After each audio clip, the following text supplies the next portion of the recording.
Saint-Esprit ainsi soit-il. Eh bien, chers frères, la fête du cœur immaculé de Marie, que l'Église solennise aujourd'hui, est une fête relativement récente et qui est une preuve de ce que l'Église peut faire et a fait dans les temps qui nous sont proches pour adapter l'esprit de l'Église et les richesses de l'Église à notre temps. Car s'il est une fête qui nous rappelle des vérités dont nous avons besoin, des vérités dont nous sentons dans la méditation le désir de les appliquer à nos âmes, c'est bien cette fête du cœur immaculé de Marie qui nous les rappelle.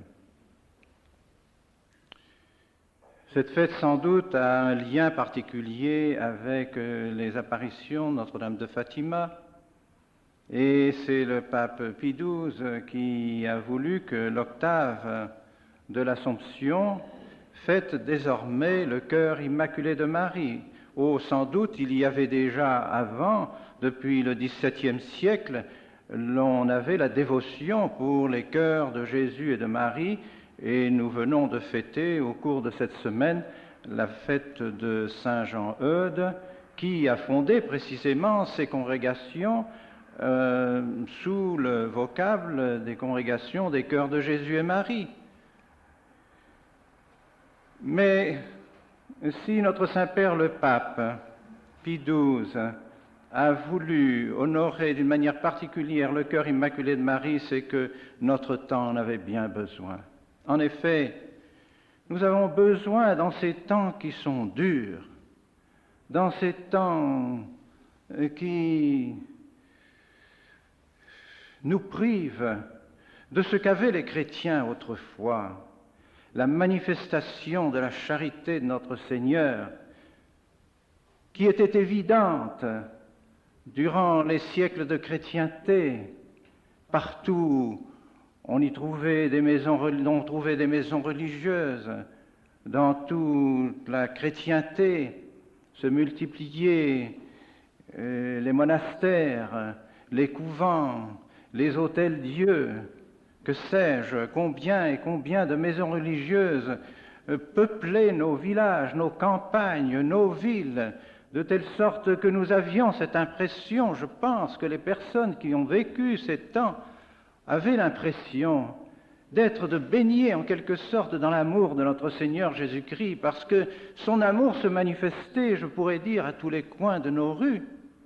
C'était des calvaires, c'était des images de la Vierge, c'était des hôtels-dieux, c'était des maisons de charité pour recevoir les pauvres, les pèlerins, ceux qui souffraient. Partout se manifestait la charité de notre Seigneur. Mais en notre temps, combien notre siècle est devenu dur. Nous ne trouvons plus cette charité de notre Seigneur Jésus-Christ dans nos cités, dans nos campagnes. Oh, certes, il y a encore des âmes qui se dévouent à notre Seigneur, mais combien ? Combien par rapport à la population? Et combien il y aurait à faire dans tous ces pays qui ne connaissent pas encore la charité de notre Seigneur, des pays immenses comme la Chine, comme l'Afrique, et combien de pays sont encore éloignés de cette charité de notre Seigneur. Alors, il nous semble que nous avons besoin de la très sainte Vierge Marie en notre temps. Nous avons besoin du cœur de la très sainte Vierge Marie pour nous aider à nous maintenir dans notre foi, sentir cette chaleur, je dirais, de l'amour de notre Seigneur Jésus-Christ pour nous. Ne le voyant plus sous nos yeux, le voyant de moins en moins, nous avons besoin de sentir que la Vierge Marie est auprès de nous. Et je pense que c'est cela qui a fait que la très sainte Vierge Marie à Fatima a demandé que l'on prie son cœur immaculé. Nous avons besoin de cette affection divine qui est répandue dans le cœur de la Vierge Marie. Et nous avons besoin aussi de son cœur immaculé. Immaculé, c'est-à-dire sans tache, sans péché. Or, Dieu sait, si précisément parce que nous n'avons plus autour de nous l'exemple de ces vies qui sont tout entières données à notre Seigneur Jésus-Christ, qui réalisent la loi de notre Seigneur Jésus-Christ, sa loi d'amour, car enfin les commandements de Dieu se résument dans l'amour de Dieu et dans l'amour du prochain. Et aujourd'hui, vous êtes les témoins de ce qui se passe dans nos sociétés, où on assassine les enfants, les gens se suicident. Ne savez-vous pas qu'ici, en Suisse, il y a plus de suicides que de morts par accident de voiture? On a publié cela dans un journal il y a peu de temps. Il y a eu 1800 suicides dans l'année dernière, au cours de l'année dernière, alors qu'il n'y avait que 1600 morts par accident de voiture. 1800 suicides, et en général des jeunes. Qu'est-ce que cela signifie? Ça signifie que ces pauvres âmes ne sentaient plus la charité de notre Seigneur autour d'elles, étaient dégoûtées de cette vie qui les entourait pour se suicider. Et si l'on publiait ce qui se fait dans bien d'autres pays, nous serions épouvantés. Que l'on songe au divorce, que l'on songe à tous ces enfants abandonnés qui ne savent plus à qui aller, ou à leur mère ou à leur père. Nous sommes dans une société dure, pénible, qui ne pratique plus la charité. C'est d'ailleurs ce que personnellement j'avais surtout éprouvé lorsque je me trouvais au milieu de ces nations africaines vers lesquelles j'ai été envoyé pendant 30 ans. Ce qui me frappait le plus, c'était les sentiments de haine. Ces gens nourrissaient souvent d'un village à l'autre la haine, dans un village d'une famille à l'autre la haine. Et s'ensuivaient les empoisonnements, s'ensuivaient les homicides à cause de cette haine. L'amour de notre Seigneur Jésus-Christ ne régnait pas. Nous ne savons pas quel bonheur nous avons d'avoir notre Seigneur Jésus-Christ pour Père et la Très Sainte Vierge Marie pour Mère. C'est là qu'il nous faut puiser vraiment notre amour pour le bon Dieu et nos modèles. Car enfin, la Très Sainte Vierge Marie, si elle avait un cœur aimant, elle ne l'avait que pour notre Seigneur Jésus-Christ et pour ceux qui étaient attachés à notre Seigneur Jésus-Christ et pour conduire toutes les âmes à notre Seigneur Jésus-Christ, à son Fils Jésus. Elle vivait de cet amour. Et parce qu'elle a aimé notre Seigneur, elle n'a jamais pu l'offenser, elle ne le pouvait pas. Elle est née immaculée dans sa conception, immaculée dès sa naissance, et elle est demeurée immaculée toute sa vie. Elle est pour nous donc un modèle de la pureté du cœur, un modèle de cette obéissance à la loi de notre Seigneur Jésus-Christ. Et parce qu'elle a aimé notre Seigneur, elle a voulu souffrir avec lui, partager ses souffrances. C'est le signe de l'amour, de partager les souffrances. Elle a vu Jésus, son Fils, souffrir, elle a voulu souffrir avec lui. Quand le cœur de Jésus a été transpercé, son cœur l'a été aussi, le cœur de Marie.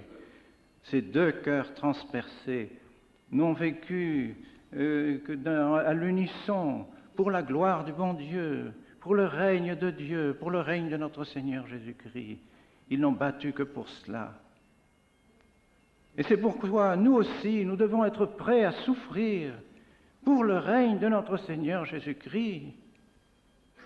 Notre Seigneur Jésus-Christ ne règne plus dans nos sociétés, ne règne plus dans nos familles, ne règne plus en nous-mêmes. Nous avons besoin de ce règne de notre Seigneur Jésus-Christ. C'est la seule raison d'existence de nos âmes, de nos corps, de l'humanité, de cette terre et de toute la création de Dieu, que Jésus-Christ règne, qu'il apporte aux âmes sa vie, son salut, sa charité, sa gloire.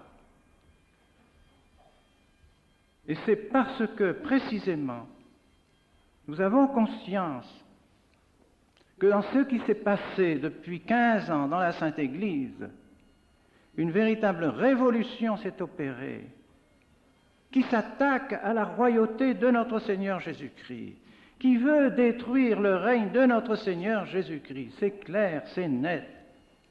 Que nous ouvrions les yeux, nous pouvons le constater. On n'oblige plus à la loi de notre Seigneur Jésus-Christ, et malheureusement, ceux qui devraient nous apprendre à obéir à cette loi nous encouragent au contraire à y désobéir. Car quand on veut la laïcité des États, on détruit le règne de notre Seigneur Jésus-Christ. Lorsqu'on met en doute la réalité de la sainteté du mariage et les lois du mariage, on détruit l'amour de notre Seigneur Jésus-Christ dans les foyers. Lorsqu'on ne dit rien, lorsqu'on ne parle pas fortement, ouvertement contre l'avortement, on ne fait pas régner notre Seigneur Jésus-Christ. Lorsqu'on détruit le culte de la royauté de notre Seigneur Jésus-Christ, on détruit aussi le règne de notre Seigneur Jésus-Christ dans les âmes. Or, le saint sacrifice de la messe n'est pas autre chose, mes bien chers frères, que la proclamation du règne de notre Seigneur Jésus-Christ. Par quoi notre Seigneur Jésus-Christ a régné, regnavit alignio Deus. Il a régné par le bois de la croix. Il a vaincu le démon, il a vaincu le péché par le bois de la croix. Ainsi, en renouvelant le saint sacrifice de notre Seigneur et son calvaire sur l'autel, nous affirmons la royauté de notre Seigneur Jésus-Christ. Nous affirmons sa divinité. Et en détruisant en quelque sorte notre saint sacrifice de la messe, on a détruit l'affirmation de la royauté de notre Seigneur Jésus-Christ et de sa divinité. Et c'est pourquoi l'adoration de la Sainte Eucharistie a tant diminué de nos temps. Sinon, disons plutôt que les sacrilèges se sont multipliés à l'infini. Depuis le Concile, il faut le dire, c'est clair, c'est net. On a relégué notre Seigneur Jésus-Christ dans la Sainte Eucharistie hors de nos autels. On ne l'adore plus, on ne veut plus faire la génuflexion devant la Sainte Eucharistie. C'est cela le règne de notre Seigneur Jésus-Christ, c'est reconnaître qu'il est Dieu, c'est reconnaître qu'il est notre roi. Et par conséquent, nous devons manifester cet amour de notre Seigneur Jésus-Christ, l'existence de sa divinité. Je n'en veux qu'un fait qui vient de se passer et qui est public aux États-Unis, au Congrès eucharistique de Philadelphie. Y a-t-il eu une procession du Saint-Sacrement? Non, il n'y a pas eu de procession du Saint-Sacrement, pas plus qu'il n'y en a eu il y a 4 ans au Congrès eucharistique de Melbourne, où j'étais présent. Pourquoi pas de procession eucharistique devant l'Eucharistie? Parce qu'on a voulu faire de ce Congrès eucharistique un congrès œcuménique. Congrès œcuménique, c'est-à-dire avec des protestants, avec des juifs, avec des gens qui ne croient pas à la divinité de notre Seigneur Jésus-Christ, qui ne veulent pas honorer notre Seigneur Jésus-Christ, qui ne veulent pas de son règne. Comment peut-on prier avec des gens qui sont contre notre foi, qui n'admettent pas notre foi? Alors, ils ont posé comme condition, nous voulons bien participer au Congrès eucharistique à la condition qu'il n'y ait pas de procession du Saint-Sacrement, c'est-à-dire pas d'honneur rendu à celui qui est notre roi. Et notre Père, et notre Créateur, et notre Rédempteur, celui qui a versé son sang pour nous. On ne veut pas l'honorer. Et on a accepté parce que pour participer au congrès avec les protestants et avec les juifs, il fallait donc ne pas faire de procession du Saint-Sacrement. Bien plus, on a fait une espèce de concélébration avec des pasteurs protestants. Et c'était un pasteur protestant qui présidait la concélébration. Tout cela crie vengeance. Crie vengeance. Notre Seigneur n'est plus honoré, notre Seigneur n'est plus notre roi. Nous l'insultons en faisant des choses comme celle-là. Et si un jour les armées des communistes déferlent sur nos pays, eh bien nous l'aurons mérité par les sacrilèges que nous aurons faits, que nous aurons admis, que nous aurons laissé faire, par le manque d'honneur que nous aurons donné à notre Seigneur Jésus-Christ. Nous ne voulons plus notre Seigneur Jésus-Christ comme roi, nous aurons le démon comme roi. Il viendra. Et alors nous pourrons parler de liberté. ceux qui auront voulu la liberté, cette liberté qui veut libérer tout simplement des commandements de Dieu et de l'Église. Une libération. On a voulu se libérer de notre Seigneur, on aura un autre prince qui viendra nous apprendre la liberté. Alors nous devons manifester, nous qui avons le bonheur de comprendre ces choses, nous qui avons le bonheur de croire en la divinité de notre Seigneur Jésus-Christ, en sa royauté, nous devons le clamer dans nos familles, partout où nous sommes, nous réunir partout, là où il y a des groupes de chrétiens qui croient encore à la divinité de notre Seigneur Jésus-Christ, à sa royauté, et qui ont l'amour dans leur cœur, l'amour que la très sainte Vierge Marie avait pour son Fils Jésus. Eh bien, ceux qui ont cet amour-là, qu'ils se réunissent et qu'ils tiennent fermement, sans hésiter. Ce sont eux qui sont l'Église. Ce sont eux, ce ne sont pas ceux qui détruisent le règne de notre Seigneur.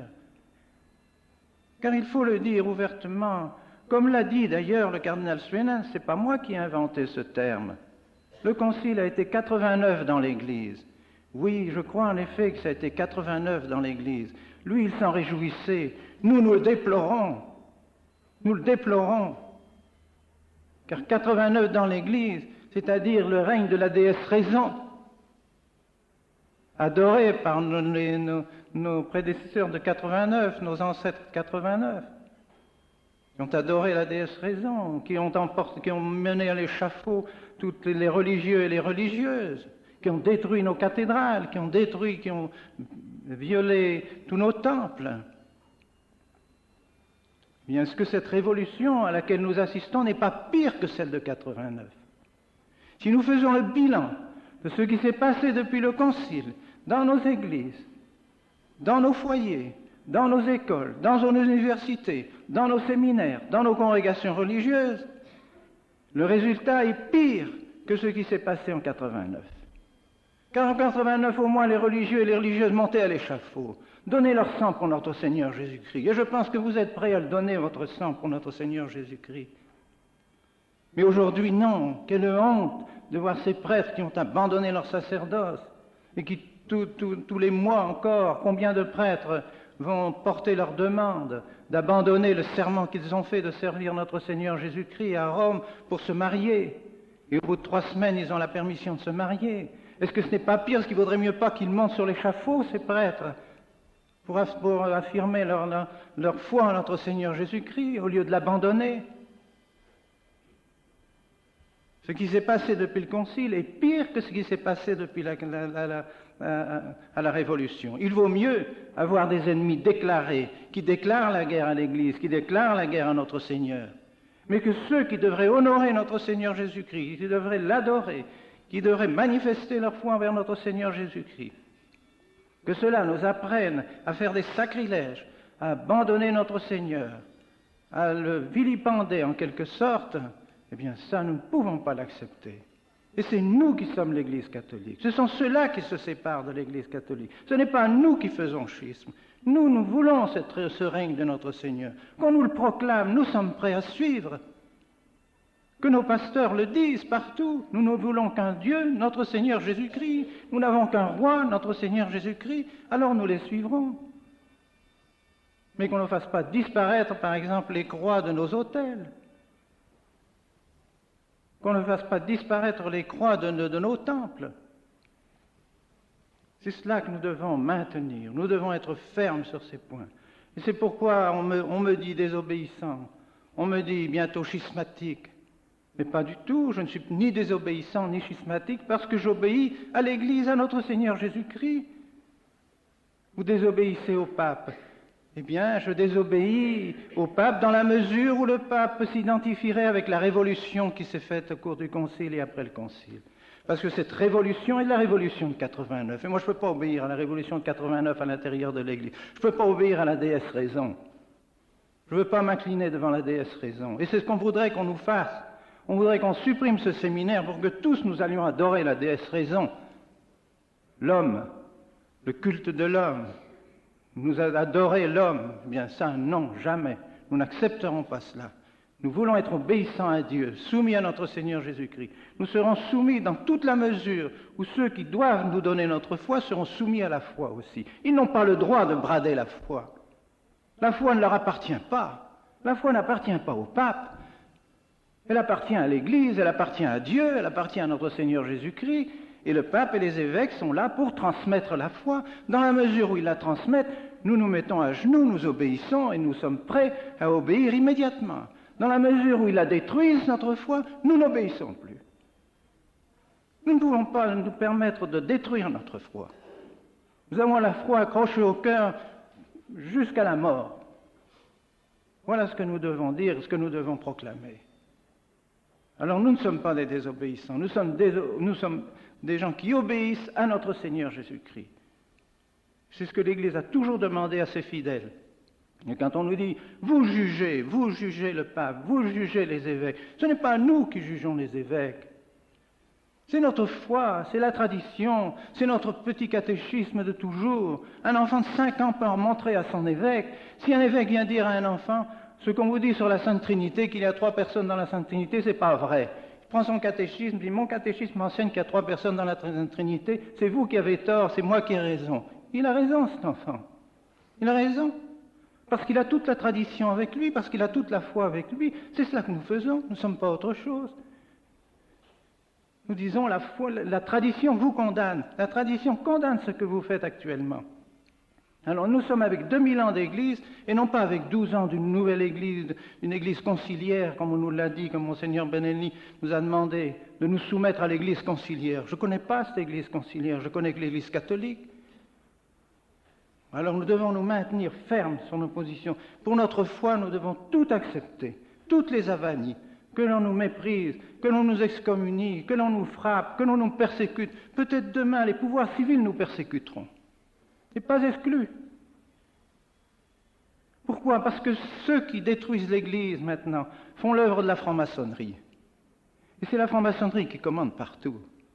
Alors, si elle se rend compte que nous sommes une force qui risquent de mettre en péril leur projet, à ce moment-là, les gouvernements nous persécuteront. Alors, nous irons dans les catacombes, nous irons n'importe où, mais nous continuerons à croire. Nous n'abandonnerons pas notre foi. On nous persécutera, et beaucoup d'autres ont été persécutés avant nous pour leur foi. Nous ne serons pas les premiers, mais nous serons au moins donner l'honneur à notre Seigneur d'être ses fidèles, de ne pas l'abandonner, de ne pas le trahir. Voilà ce que nous devons faire. Nous devons donc être fermes et demander à la Très Sainte Vierge en ce jour de n'avoir comme elle qu'un amour dans notre cœur, notre Seigneur Jésus-Christ, qu'un nom inscrit dans nos cœurs, notre Seigneur Jésus-Christ. Il est Dieu, il est le Sauveur, il est le Prêtre éternel, il est le Roi de tous et il est dans le ciel. Il n'y a que lui, le Roi, dans le ciel. Il n'y a pas d'autre Roi que notre Seigneur Jésus-Christ dans le ciel. C'est lui qui fait le bonheur de tous les élus, de tous les anges, de sa Sainte Mère, de Saint Joseph. Eh bien, nous voulons participer aussi à cet honneur, à cette gloire, à cet amour de notre Seigneur Jésus-Christ. Nous ne connaissons que lui et nous voulons connaître que lui. Au nom du Père, du Fils et du Saint-Esprit.